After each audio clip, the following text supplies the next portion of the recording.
Hello everyone, कैसे हो आप सब। आई होप आप सब एकदम बढ़िया होंगे। मेरा नाम है संदीप गहलोत और मैं आप सभी का स्वागत करता हूं ड्रीम ऑफ फिजिक्स के लेक्चर नंबर 10 में। तो चलिए स्टार्ट करते हैं आज की क्लास। कल की क्लास में हमने क्या पढ़ा था? Electric field and electric field intensity के बारे में पढ़ा था। अब इलेक्ट्रिक फील्ड क्या होती है? इलेक्ट्रिक फील्ड सबसे पहले हम लास्ट क्लास का रिकैप करेंगे। तो स्टार्ट करता हूं। इलेक्ट्रिक फील्ड क्या होती है? इलेक्ट्रिक फील्ड बेसिकली जब भी एक प्लस क्यू चार्ज होता है ना, उसके अराउंड एक बाउंड्री होती है या उसका अपना एक रीजन होता है।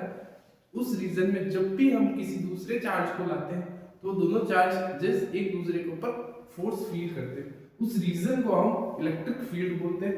यानी बेसिकली प्लस क्यू चार्ज की वजह से इलेक्ट्रिक फील्ड निकलती है, अपनी अपनी इलेक्ट्रिक फील्ड इसके अंदर से निकलती है।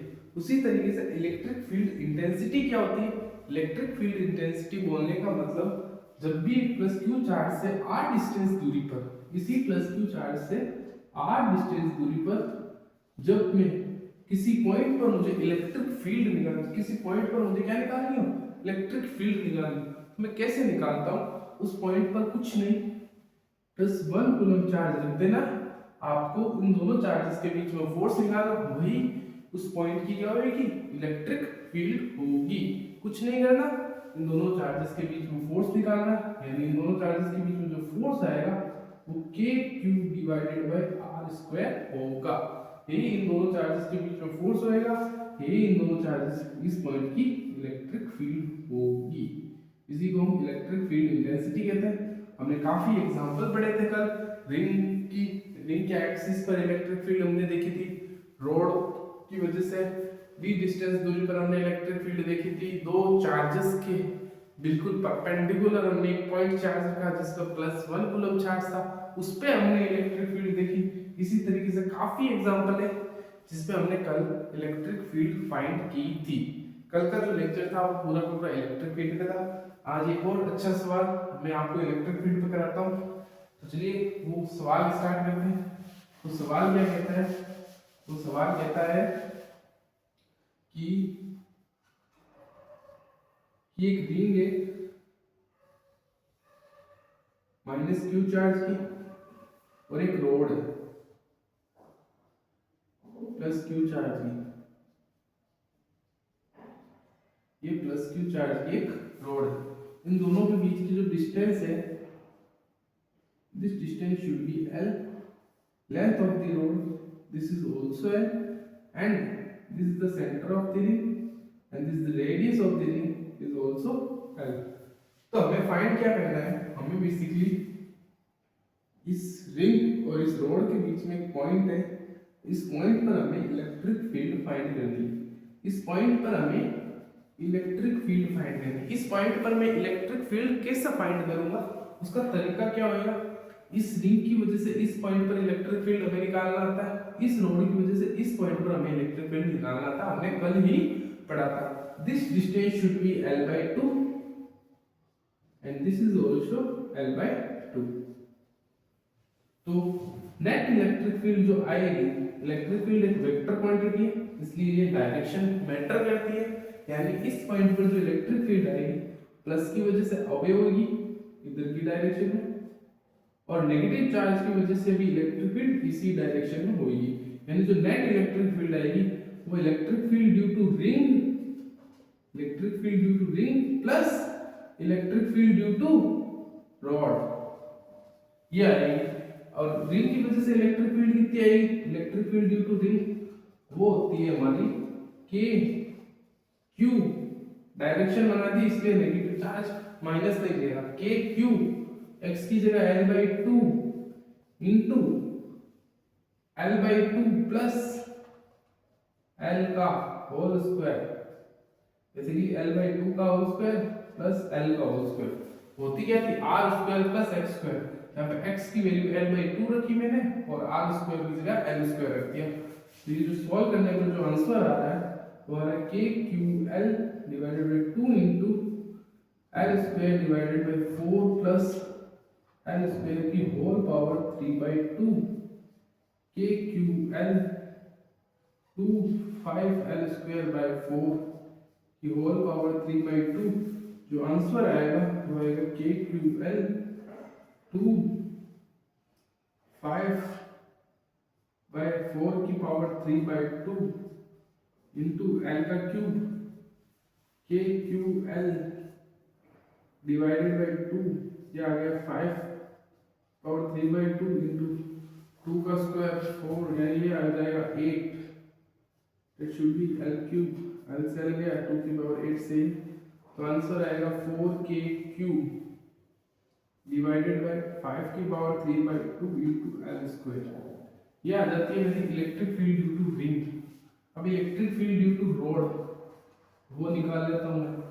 वो क्या होती है, वो होती है k cube divided by d, d should be l by 2, l 2 into d plus l, d should be l by 2 plus l should be l, 2k cube divided by l, 2l plus l 3l by 2, ये मतलब ये आ जाएगा 4k cube divided by 3l square. ये road की electric field और ये ring की इलेक्ट्रिक फील्ड, दोनों को आपस में ऐड कर देना, नेट इलेक्ट्रिक फील्ड आपकी आ जाएगी। अब हम अगला क्वेश्चन देखते हैं। अगला क्वेश्चन क्या कहता है, अगला क्वेश्चन कहता है, अगला क्वेश्चन क्या कहता है, अगला क्वेश्चन कहता है कि ये इलेक्ट्रिक फील्ड है मेरे पास, ये इलेक्ट्रिक फील्ड, ये क्वेश्चन अच्छा है। ये इलेक्ट्रिक फील्ड है ऊपर की डायरेक्शन में वाई एक्सिस पर, इधर मैंने एक प्लस क्यू चार्ज रख रखा है। कौन सा चार्ज, प्लस क्यू चार्ज, जिसका मास m है। क्वेश्चन में क्या पूछा है sir, this charge should be rest, this charge should be rest, ये जो चार्ज है ये रेस्ट पर रहना चाहिए, तो इसके लिए क्या कंडीशन होनी चाहिए, ये जो चार्ज है ये रेस्ट पर ही रहना चाहिए। इधर इलेक्ट्रिक फील्ड है, प्लस क्यू चार्ज है, मास m है, लेकिन ये फिर भी ये चार्ज रेस्ट होना चाहिए। तो मुझसे क्वेश्चन में पूछा है, क्वेश्चन में पूछा है क्यू की वैल्यू क्या होनी चाहिए, मतलब इस बॉडी का चार्ज ऐसा क्या रखूं कि ये बॉडी इस इलेक्ट्रिक फील्ड में रुकी रहे, तो what is the value of Q. और मुझसे पूछा है number of electron, number of electron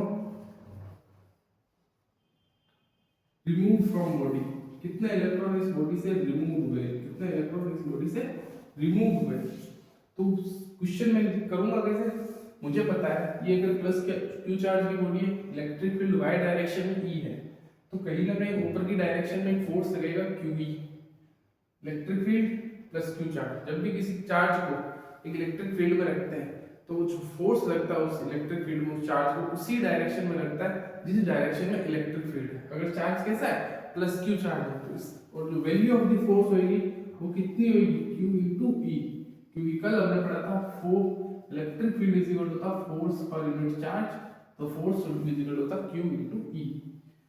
अगर ये चार्ज रुका रहना चाहिए तो ये जो ग्रेविटी लगेगी इस चार्ज के ऊपर mg, ये कहीं ना कहीं दिस शुड बी mg, ये फोर्स और ये फोर्स आपस में जब बराबर होएगा तभी ये चार्ज रुका रहेगा, यानी qv should be equal to mg, यानी जो q की वैल्यू आएगी वो आएगी mg by e।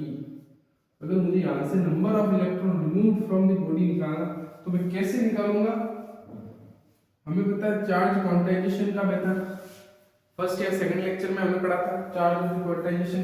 q को मैं लिख सकता हूँ n into e is equal to mg by e, यहाँ से n की वैल्यू निकालूंगा मैं mg by e into e, ये आ जाएगी मेरी वैल्यू ऑफ दी n। इस n को सॉल्व करना काफी इजी है मेरे लिए, तो ये आ जाएगा n और q चार्ज की वैल्यू आ गई ये। तो ये इस क्वेश्चन का जो मेथड है ये मॉलिक्यूल्स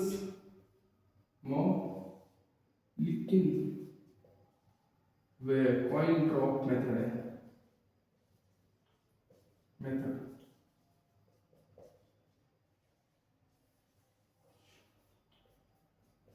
मतलब एक चार्ज को मैंने इस इलेक्ट्रिक फील्ड में जोड़ रखा जिसकी वजह से मुझे q की वैल्यू फाइंड करनी थी। और मुझे यहाँ से n की वैल्यू फाइंड करनी थी, जो कि मैंने निकाल ली। अब हम अगला क्वेश्चन देखते हैं, जो कि काफी इंटरेस्टिंग है। अगला क्वेश्चन क्या है? अगला क्वेश्चन है मेरा,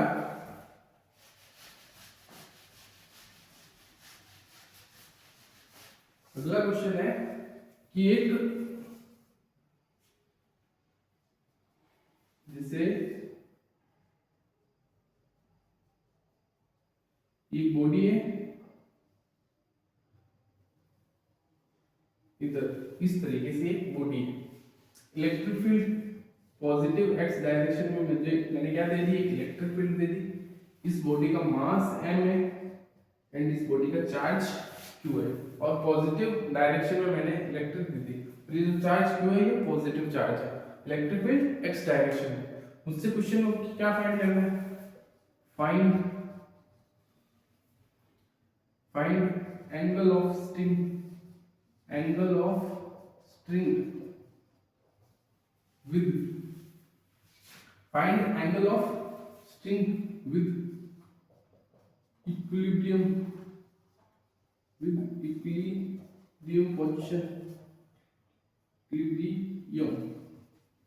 position, and also find tension in string, हमें इस क्वेश्चन में दो चीजें फाइंड करनी है। एक तो एंगल फाइंड करना है, कब? जब ये चार्ज इक्विलिब्रियम कंडीशन में आ जाएगा तब। और दूसरी चीज उसी केस में मुझे उसके अंदर क्या फाइंड करनी है?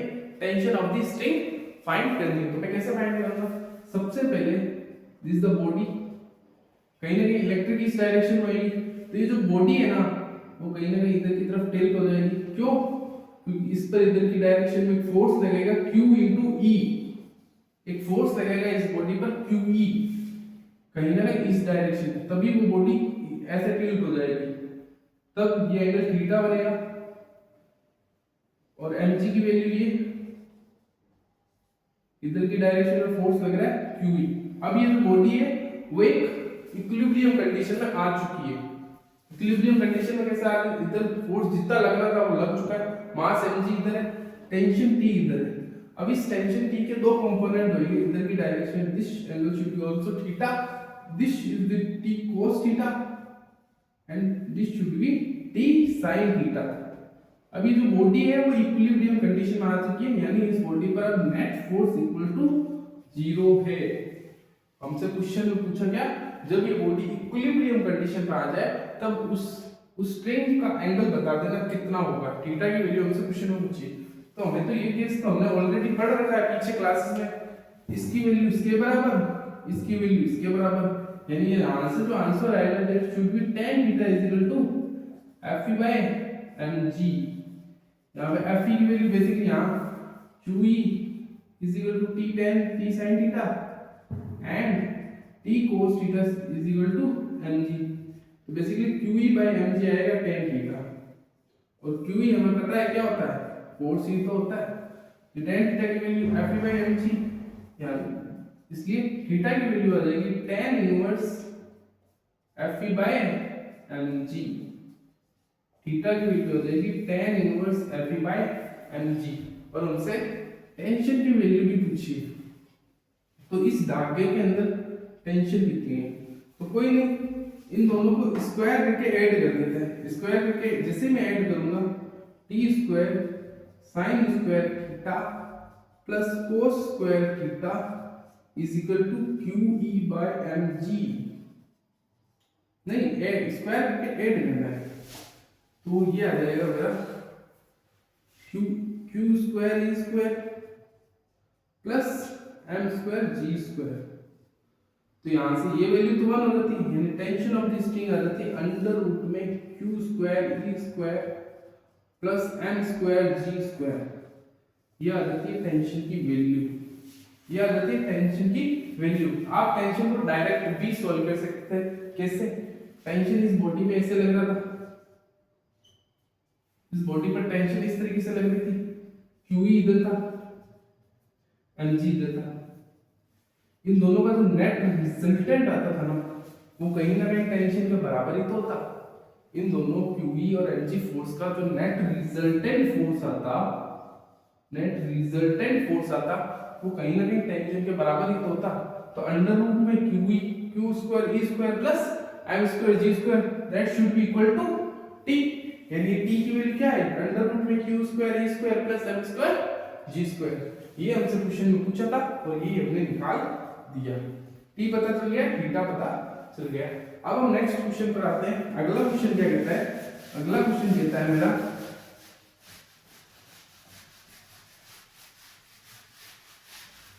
अगला क्वेश्चन कहता है कि एक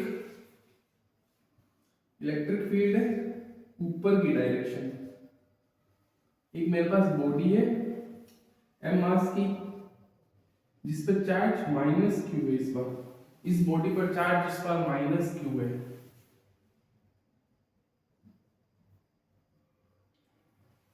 और इसी बॉडी को मैंने v0 स्पीड से ऊपर की डायरेक्शन में फेंका है। इसी बॉडी को मैंने v0 वेलोसिटी से ऊपर की direction, v0 should be constant velocity से मैंने इसको ऊपर की डायरेक्शन में क्या किया है, थ्रो किया है। तो उससे क्वेश्चन में क्या पूछा जा रहा है, फाइंड टाइम ऑफ फ्लाइट। बता दो टाइम ऑफ फ्लाइट। ये टाइम ऑफ फ्लाइट याद आ रहा है, कुछ याद आ रहा है आपको, time of flight, maximum height, range, equation of trajectory, ये कहां पढ़ा था हमने, ये कभी पढ़ा होगा आपने, कहीं पे भी पढ़ा होगा, लेकिन ये आपने पढ़ जरूर रखा होगा। अगर आप क्लास 12th में हो तो कहीं ना कहीं क्लास 11th में आपने ये सारी चीजें देखी होगी। टाइम ऑफ फ्लाइट कैसे निकालते हैं, maximum height, range, equation of trajectory पढ़ा होगा, मोशन इन अ प्लेन में और motion in a straight line में, जो कहीं ना कहीं क्लास 11th का सेकंड चैप्टर आता है यूनिट एंड डायमेंशन के बाद। आपने ये चीज पढ़ी होगी कि जब भी ग्राउंड से किसी बॉडी को मैं u वेलोसिटी से फेंकता हूँ तो ये जाने का टाइम और वापस आने तक का टाइम कितना हो जाता है, मतलब जिस बॉडी को जहां से फेंका था मैंने वहां तक वापस पहुंचने तक का टाइम आपको याद होगा कितना होता था, 2u/g। uy क्यों लिखा, क्योंकि y वेलोसिटी आ रही है, इसलिए टाइम ऑफ फ्लाइट हमेशा y वाली वेलोसिटी के अलोंग ही हम निकालते हैं। और आपने मैक्सिमम हाइट भी पढ़ा होगा, मैक्सिमम हाइट आपने क्या पढ़ा होगा, मैक्सिमम हाइट आपने पढ़ा होगा u²/2g। कुछ याद आ रहा है, u²/2g। इस केस में तो रेंज की वैल्यू 0 हो जाती थी, range should be equal to displacement. Range तो कहीं ना कहीं x डायरेक्शन में हॉरिजॉन्टल वाली प्रोजेक्टाइल मोशन में हम रेंज देखते हैं, इस केस में तो रेंज 0 है। Time of the flight 2u/g, maximum height u²/2g। आपने कहीं ना कहीं टाइम ऑफ द फ्लाइट निकालनी होगी। अब दूसरा क्वेश्चन मैक्सिमम हाइट पूछा था, h max। इस केस में सबसे पहला कंडीशन मैं क्या देखूंगा, अभी के लिए मैं यहाँ ग्रेविटी, अब्सेंस ग्रेविटी, इस केस में अब्सेंस ग्रेविटी को मैं अब्सेंस कर देता हूँ, मतलब इस केस में ग्रेविटी नहीं है। लेकिन यहाँ पे जी ग्रेविटी होती थी, एक्सेलरेशन की वैल्यू क्या होती थी, जी नीचे की डायरेक्शन में -g प्लस यहाँ ये सारी इक्वेशन हमने कैसे सॉल्व की थी, ये बेसिकली हमने काइनेमेटिक्स का इक्वेशन का यूज किया था। क्यों, क्योंकि a की वैल्यू तो क्या होती थी, कांस्टेंट होती थी। तो s बराबर ut plus half at square, v बराबर u plus at, v square minus u square बराबर 2as। तो ये जितने भी कॉन्सेप्ट है, ये जितने भी फॉर्मूला है, वो कहीं ना कहीं काइनेमेटिक इक्वेशन से ही बन के आए हैं, जिसमें u/u²/2g कभी भी नेगेटिव वैल्यूज यहाँ पे हम नहीं पुट करते, यहाँ हम पॉजिटिव वैल्यू पुट करते हैं। क्यों, क्योंकि हमने जब इनको डिराइव किया था उस समय हमने इनके साइन ऑलरेडी उस इक्वेशन में पुट कर रखे थे, तभी ये मेन रिजल्ट आता है। तब अब इसी केस में अगर मुझे टाइम ऑफ फ्लाइट निकालना है तो सबसे पहले मुझे यहाँ पे जी इफेक्टिव चाहिए, एक्सेलरेशन बोले तो जी इफेक्टिव। इस केस में फोर्स की वैल्यू नीचे की डायरेक्शन में आएगी, क्यों, इलेक्ट्रिक फील्ड में जब भी किसी माइनस चार्ज को रखता हूँ तो फोर्स उसकी अपोजिट डायरेक्शन में लगता है। जिस डायरेक्शन में इलेक्ट्रिक फील्ड, उसकी अपोजिट डायरेक्शन में फोर्स, यानी चार्ज पार्टिकल पर जो फोर्स लगेगा वो नीचे की डायरेक्शन में लगेगा, Q इंटू ई। अब इसी फोर्स को एक्सेलरेशन में कन्वर्ट करने के लिए मास से डिवाइड दे देता हूं, ये आ जाएगी acceleration of the particle. Basically यही होता है जी इफेक्टिव, जी इफेक्टिव या जी जो भी बोलो। इस केस का जो जी है यानी जो डाउनफॉल ग्रेविटी है वो क्या है, क्यू ई बाय एम है एज ए एक्सेलरेशन। तो इस केस का टाइम ऑफ फ्लाइट कितना होता है, टाइम ऑफ फ्लाइट होता है 2 y along velocity v not divided by g की जगह मैं क्या लिख दूंगा इस बार q e by m, q e by m। तो कहीं ना कहीं 2m v not by q e ये आ जाएगा टाइम ऑफ फ्लाइट।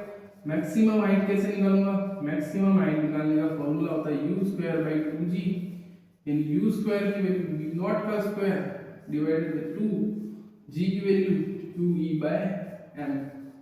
तो ये जो आंसर आएगा m v नॉट का square divided by 2q into e, ये आ जाती है मैक्सिमम हाइट, ये आ जाती है टाइम ऑफ फ्लाइट।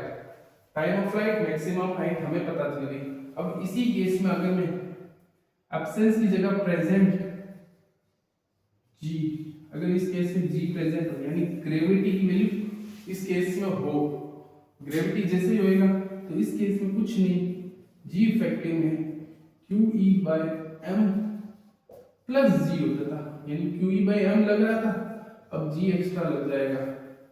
तो यहाँ पे टाइम ऑफ फ्लाइट में basically 2v not divided by g effective में मुझे क्या लिखना पड़ेगा QEM प्लस G, इस केस में G ऐड हो जाएगा बस, तो ये टाइम ऑफ फ्लाइट आ जाएगा।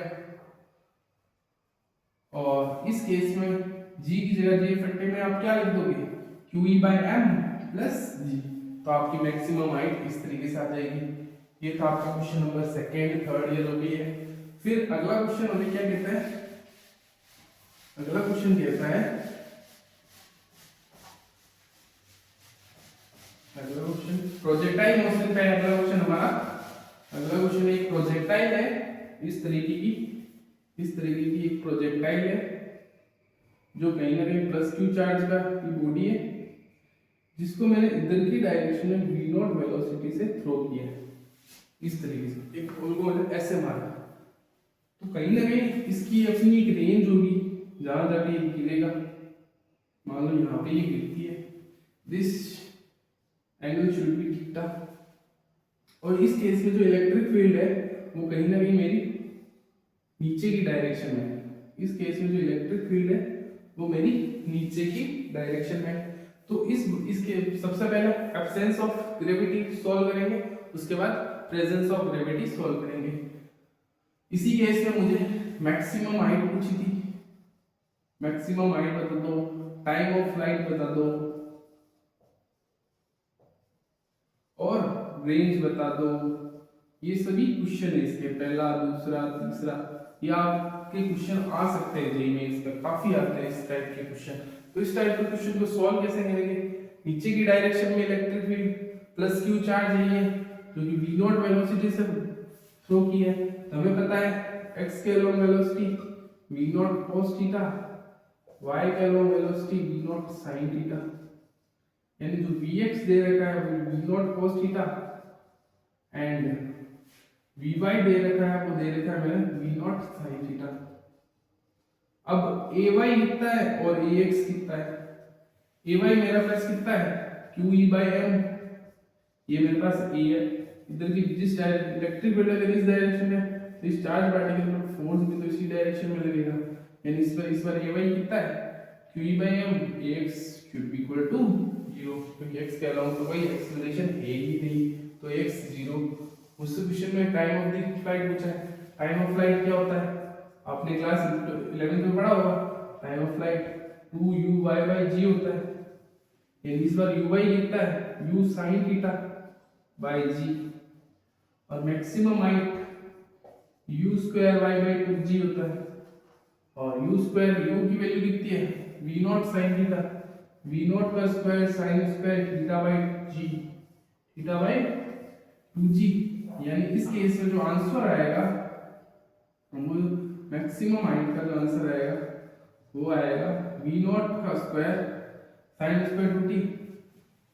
ये आ गया टाइम ऑफ फ्लाइट, ये आ गया एच मैक्स। अब मुझे रेंज निकालनी, रेंज कैसे निकालूंगा? रेंज निकालने का तरीका क्या है? रेंज निकालने का मेरा तरीका है यहाँ पे बस जी की जगह आप क्या लिख दोगे? 2u sine theta. जी की जगह आप क्या लिख दोगे? QE/m। ये हम इधर डाल दो।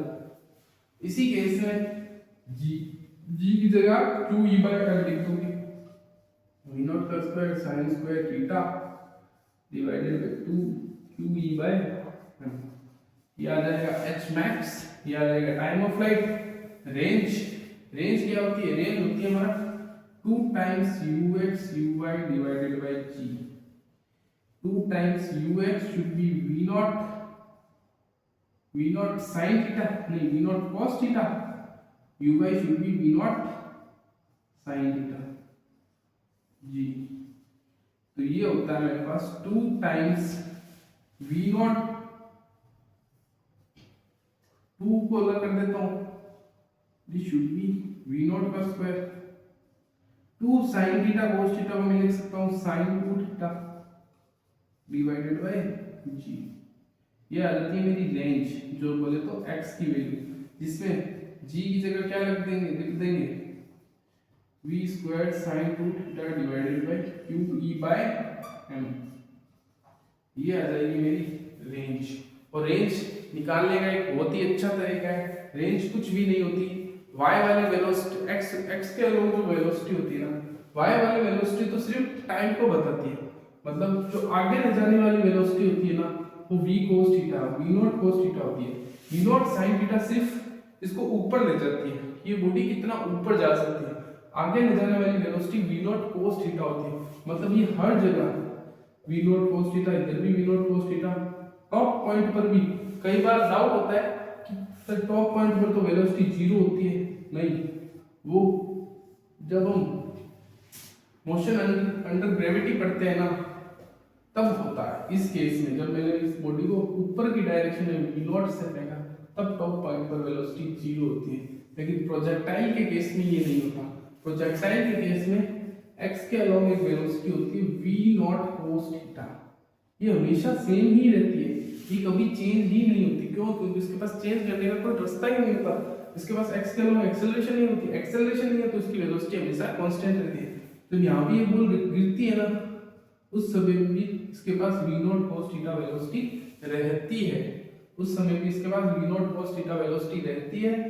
तब इसलिए जब भी हमें रेंज निकालनी हो तो हमें एक फॉर्मूला याद होना चाहिए, distance speed is equal to the distance upon time. Distance v not cos theta, speed क्या है? v नॉट cos थीटा हमेशा रहेगी, जहां तक ये चलता रहेगा वहां तक की डिस्टेंस निकालने के लिए ये वाली velocity into time of flight कर देना आपको। टाइम ऑफ फ्लाइट क्या होता है? 2u sin theta by g, total time, मतलब बॉडी को जहां से वो बॉडी चलना स्टार्ट हुई कहां पे जाके रुकी वहां तक का टाइम से मल्टीप्लाई कर देता है इनटू स्पीड, तो आपकी रेंज निकल आएगी। तो v not cos theta into time कितना है? 2u sin theta by g। तो ये आपकी रेंज हो गई, आप देख सकते हो यही आपकी इसी फॉर्मूले में भी रेंज यही है। ये होता है रेंज निकालने का तरीका, maximum height, time of flight. अब हम बात करते हैं अगले क्वेश्चन पे। अगला क्वेश्चन हमारा क्या कहता है? अगला क्वेश्चन की अगर मैं बात करूं, अगला क्वेश्चन नंबर लिखिए। एक पेंडुलम है मेरे पास, एक पेंडुलम है जिसपे प्लस चार्ज है, m मास का पेंडुलम है और प्लस क्यू चार्ज इस पे डिस्ट्रीब्यूटेड है। क्वेश्चन में क्या पूछा है? इलेक्ट्रिक फील्ड इस डायरेक्शन में। क्वेश्चन में पूछा है time period of pendulum, time period of pendulum, ये क्वेश्चन में हमसे पूछा है। और time period of the pendulum हमने एसएचएम में पढ़ रखा है। एसएचएम में आपने पढ़ रखा होगा time period of the pendulum क्या होता है, एक बार रिवाइज कर लो। Time period of the pendulum होता है 2 पाई अंडर रूट में L by g, 2 pi under root में L बाय जी। लेकिन इस केस में जी की जगह हम जी इफेक्टिव यूज करेंगे। इस केस में जी की जगह हम जी इफेक्टिव यूज करेंगे। जो भी जी इफेक्टिव होएगी ना, वो इलेक्ट्रिक फील्ड से जो लगने वाला फोर्स है वो भी इंक्लूड हो जाएगी और ग्रेविटी भी इसके अंदर इंक्लूड हो जाएगी। आपने पढ़ रखा होगा एक पेंडुलम, एक सिंपल पेंडुलम का जो टाइम पीरियड होता है वो 2 पाई अंडर रूट में L बाय जी होता है। जी शुड बी ग्रेविटी नीचे लगने वाली बॉडी पर। और एक और अगर आपने देखा होगा कि एक इस तरीके से कैबिन बना होता है, उसके अंदर एक बॉडी होती है जो कि ये पूरी पूरी जो बॉडी है वो ए एक्सेलरेशन से जा रही है, तो कहीं ना कहीं अंदर की तरफ एक सूडो फोर्स लगता है। अगर आपको याद हो तो सूडो फोर्स न्यूटन्स लॉ में आपने पढ़ा होगा क्लास 11th में, जिस डायरेक्शन में बाहर की तरफ ए एक्सेलरेशन है तो अंदर की तरफ जो बॉडी लगी हुई है उसी को जस्ट उसकी अपोजिट डायरेक्शन में ए एक्सेलरेशन दे दो। यही नकली फोर्स होता है सूडो फोर्स। नीचे की डायरेक्शन में वजन mg यानी ग्रेविटी शुड बी g, जब भी g इफेक्टिव निकालना हो अंडर रूट में a square plus g square, ये आ जाती है g इफेक्टिव। यानी इस अंदर पेंडुलम का जो टाइम पीरियड होएगा वो 2 पाई अंडर रूट में L बाय g इफेक्टिव कितना होएगा अंडर रूट में a square plus g square होगा। उसी तरीके से ये जो क्वेश्चन क्या कहता है, इस क्वेश्चन में इधर की तरफ नीचे की तरफ एक्सेलरेशन होएगी इस बॉडी की कितनी QE बाय m, ये इसकी एक्सेलरेशन होएगी, एक ग्रेविटी भी होएगी g, एक ग्रेविटी खुद होगी और दूसरी उसकी एक्सेलरेशन होएगी नीचे की डायरेक्शन में QE बाय m। यानी जो g इफेक्टिव आएगा वो basically QG plus QE by m होगा। ये बेसिकली इफेक्टिव ग्रेविटी आ गई। एक्सेलरेशन इज नथिंग बट, एक तरीके से basically gravity is nothing but acceleration ही होती है। यानी जो इफेक्टिव ग्रेविटी है g plus QE by m, तो time period of the pendulum इसका हो जाएगा 2 पाई अंडर रूट में L by effective gravity g plus QE by m। अब यही पेंडुलम अगर नेगेटिव चार्ज है और इलेक्ट्रिक फील्ड ऊपर की डायरेक्शन में दे रखी है, इलेक्ट्रिक फील्ड ऊपर की डायरेक्शन में दे रखी है, ऊपर की डायरेक्शन में दे रखी है, नेगेटिव चार्ज है, इलेक्ट्रिक फील्ड ऊपर की डायरेक्शन में दे रखी है, फोर्स नीचे की डायरेक्शन में लगेगा यानी एक्सेलरेशन नीचे की डायरेक्शन में आएगी, QE बाय m नीचे की डायरेक्शन में ग्रेविटी आएगी, यानी जो time period of the pendulum है यही सेम आएगा इसका भी।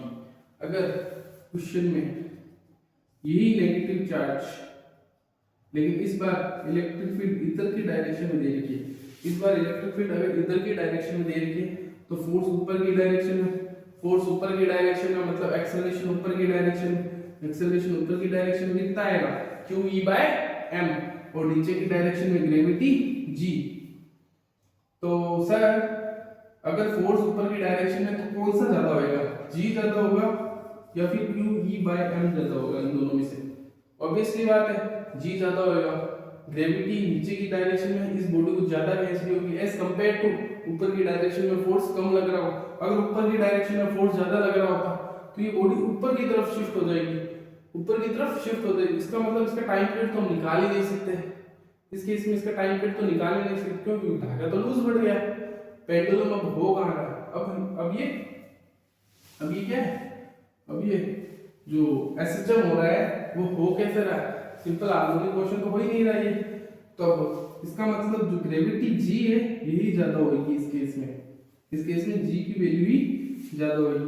यानी जो इफेक्टिव ग्रेविटी इस केस में जो आएगी वो आएगी g minus QE by m। यानी जो फोर्स आएगा, यानी जो टाइम पीरियड आएगा वो आएगा 2 पाई अंडर रूट में L बाय g, g की जगह लिख देना g minus QE by m, ये आ जाएगा time period 2 pi under root में L divided by g minus QE by m। अब अगला क्वेश्चन क्या कहता है, अगला क्वेश्चन नहीं, अगला एक टॉपिक पढ़ते हैं। टॉपिक क्या है,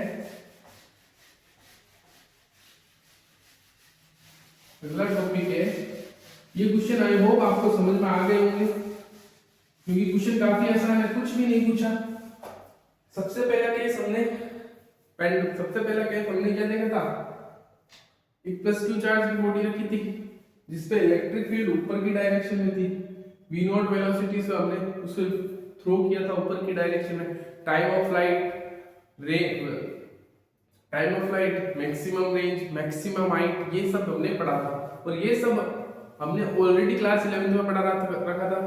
इसके अंदर तो सिर्फ एक नया फोर्स जुड़ा था, इलेक्ट्रिक फील्ड वाला, जो कि फोर्स चार्ज की वजह से एक नया फोर्स जुड़ गया। वो फोर्स क्या था, QE, उसकी वजह से एक नई एक्सेलरेशन आ गई QE/m।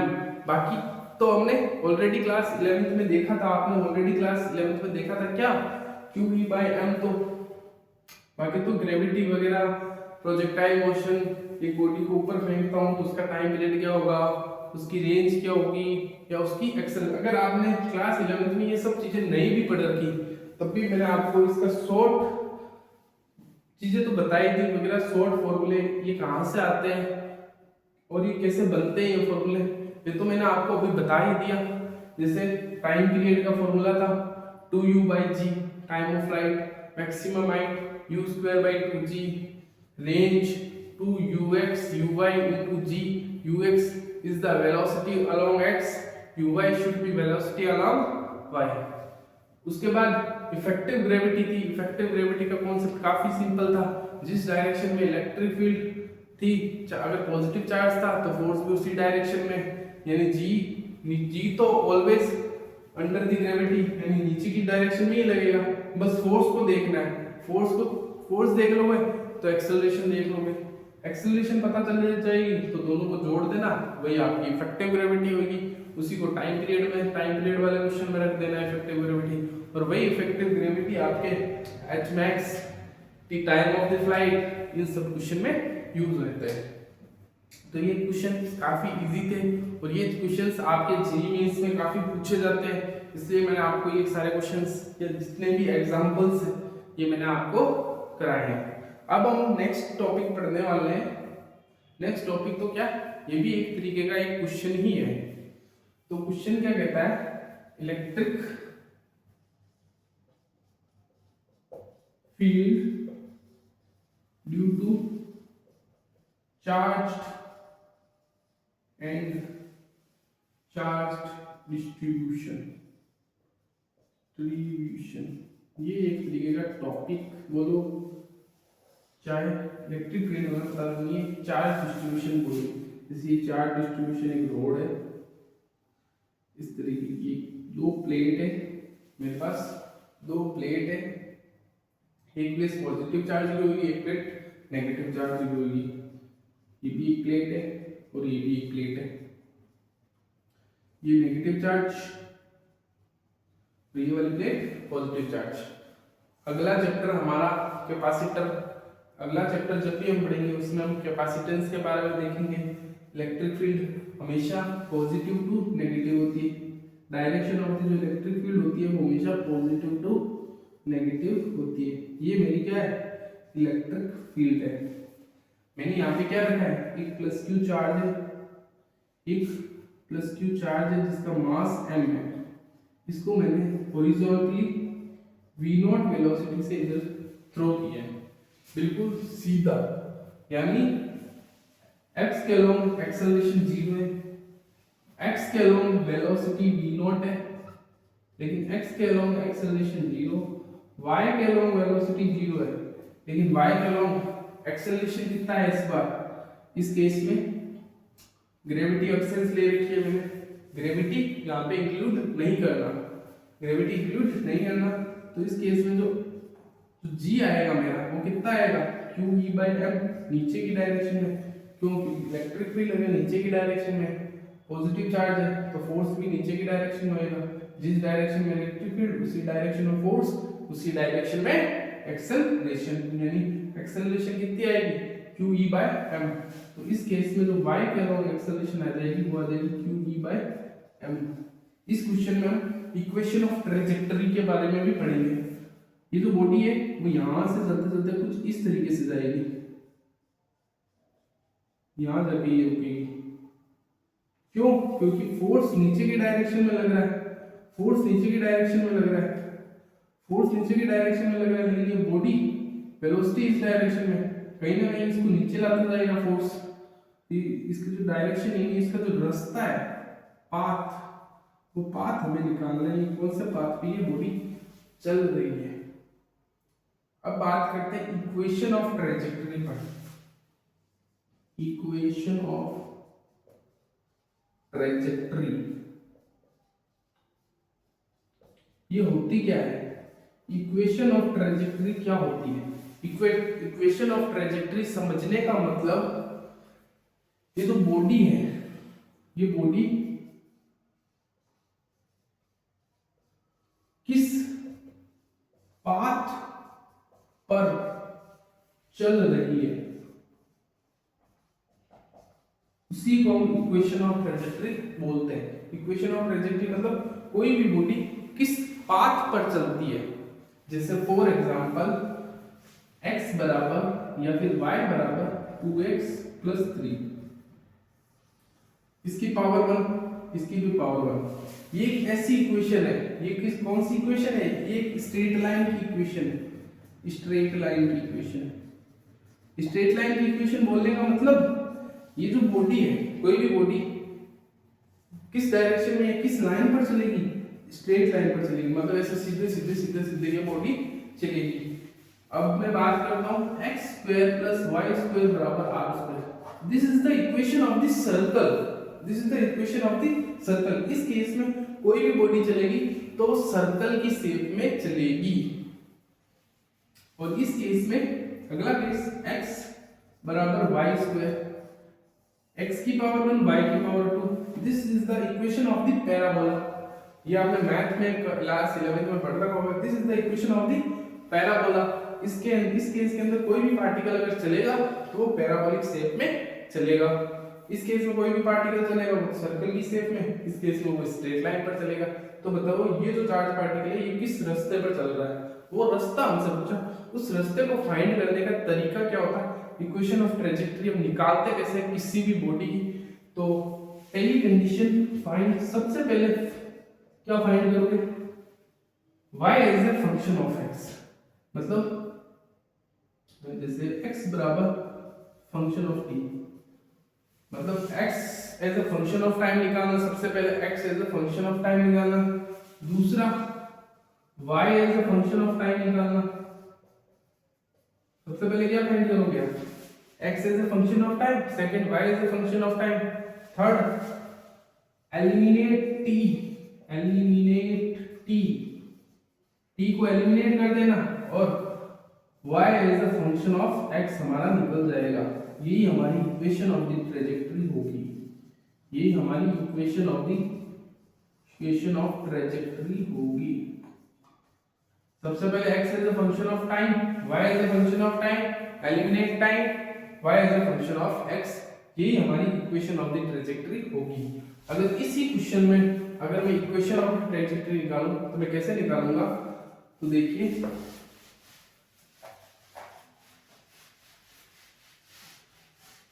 मुझे पता है सबसे पहले मुझे y as a function, x as a function of time निकालना है।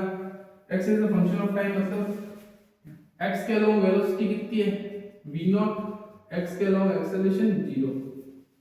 तो sx बराबर uxt plus half ax t का स्क्वायर, x के अलोंग एक्सेलरेशन 0 यानी ये पूरा का पूरा 0। x sx will be equal to x, क्योंकि x कितना, मतलब ये जो पार्टिकल है ये यहाँ से चलना स्टार्ट हो v0 वेलोसिटी से, चलते चलते कहीं उससे किसी एक पॉइंट आता है x, y, कोई भी पॉइंट ले लूंगा मैं x, y। जब ये v वेलोसिटी से चलेगा तो कहीं ना कहीं इसकी इक्वेशन होगी, एक पॉइंट होएगा, वो पॉइंट मान लेता हूं मैं x, y, यानी ये जो v0 है ये कुछ x चला होगा और नीचे की डायरेक्शन में ये कुछ y चला होगा। x कुछ डिस्टेंस x चला होगा और नीचे की डायरेक्शन में ये v0 कुछ y चला होगा, तभी तो ये घूमते घूमते घूमते कुछ आगे जा रहा है, कुछ नीचे आ रहा है, फिर कुछ आगे जा रहा है, फिर कुछ नीचे आ रहा है। उसी उसी कहीं पे भी मैंने x y एक पॉइंट मान लिया, तो x should be equal to ux। u की वेलोसिटी कितनी है, v0 into time t। This is the x as a function of time निकल गया। अब y as a function of time उसी तरह निकाल देंगे, xy is equal to u/t plus half a/t का स्क्वायर। ये जीरो हो जाएगा इस केस में, क्योंकि y का अलोंग वेलोसिटी जीरो है। इस बॉडी को तो मैंने initial velocity of the body कितनी है, v0, वो भी x के अलोंग है। y के अलोंग इनिशियल वेलोसिटी जीरो है, और y के अलोंग इनिशियल वेलोसिटी जीरो है, और इनिशियल एक्सेलरेशन अलोंग y वो कितनी है, हाफ qE/m t का स्क्वायर नेगेटिव। ये आ जाएगा मेरा y, ये आ जाएगा मेरा y। कि नीचे y नीचे कितना आया और आगे कितना गया, आगे इतना गया, नीचे ये इतना आया। कोई भी पॉइंट, जनरल पॉइंट x, अगर टाइम निकाल दोगे तो उस पॉइंट की डिस्टेंस निकल जाएगी। इधर टाइम की वैल्यू रख दूंगा तो ये y के अलावा कितना चला वो पता चल जाएगा। हमने तो कोई भी जनरल पॉइंट का निकाला x और y। अब टाइम को एलिमिनेट कर लो। हाँ इजी है टाइम को एलिमिनेट करना। फर्स्ट इक्वेशन में this is the first, this is the second. First में इजी है टाइम को एलिमिनेट करना। t की जगह रख दो x by v0, तो यहाँ पे y equal to minus half. Minus क्यों लिया, क्योंकि एक्सेलरेशन शुड बी नेगेटिव, इसलिए मैंने यहाँ माइनस रखा। माइनस qE/m, t की जगह x by v0 का स्क्वायर। y की पावर 1 x की पावर 2, यानी ये कौन सी इक्वेशन है, y की पावर 1 है और x की पावर 2 है। This is the equation of the parabolic, equation of parabola। ये बेसिकली पैराबोला की क्या है, इक्वेशन है। आप इक्वेशन ऑफ द ट्रेजेक्टरी निकालने सीखिए। कभी भी इक्वेशन ऑफ द ट्रेजेक्टरी निकालनी है तो सबसे पहले x as a function of time निकालना। कोई भी जनरल पॉइंट x ले लेना, कोई भी जनरल पॉइंट y ले लेना, उससे x as a function of time निकल जाएगा। उसी तरह y as a function of time निकाल लेना, t को एलिमिनेट कर देना और y as a function of x हमारा आ जाएगा। यहाँ पे मैंने एक रिजल्ट देखने वाला, y की पावर 1 x की पावर 2, देखते ही पता चल गया ये तो एक इक्वेशन ऑफ पैराबोला है। यानी ये पार्टिकल चल रहा है वो एक पैराबोलिक शेप में चल रहा है। तो यहाँ नेगेटिव क्या रिप्रेजेंट कर रहा है, जो पैराबोला बन रहा है वो नेगेटिव बन रहा है, यानी उल्टा बन रहा है। पैराबोला दो तरीके से होता है, एक तो ऊपर की डायरेक्शन में, इस तरीके से डायरेक्शन में, लेकिन ये बेसिकली नीचे की डायरेक्शन में बन रहा है, नीचे की डायरेक्शन में। पैराबोला शुड बी नीचे, इस तरीके से, इस तरीके से। तो बेसिकली ये इक्वेशन हमें दे रखी थी, ये प्लस क्यू चार्ज यहाँ था, v डॉट वेलोसिटी ये थी, पैराबोला इस तरीके से नीचे आएगा, नेगेटिव ये रिप्रेजेंट कर रहा है। तो q y is equal to minus half qE/m x by v0 का होल स्क्वायर। तो आज की क्लास हमारी यहीं तक थी। तो थैंक यू सो मच बच्चों वॉचिंग दिस वीडियो। अगर ये वीडियो आपको पसंद आया तो लाइक, सब्सक्राइब एंड शेयर जरूर करना, ताकि आगे जो भी आपके दोस्त हैं उनको भी ये वीडियो काम आए। तो thank you so much. Radhe Radhe, जय श्री कृष्ण।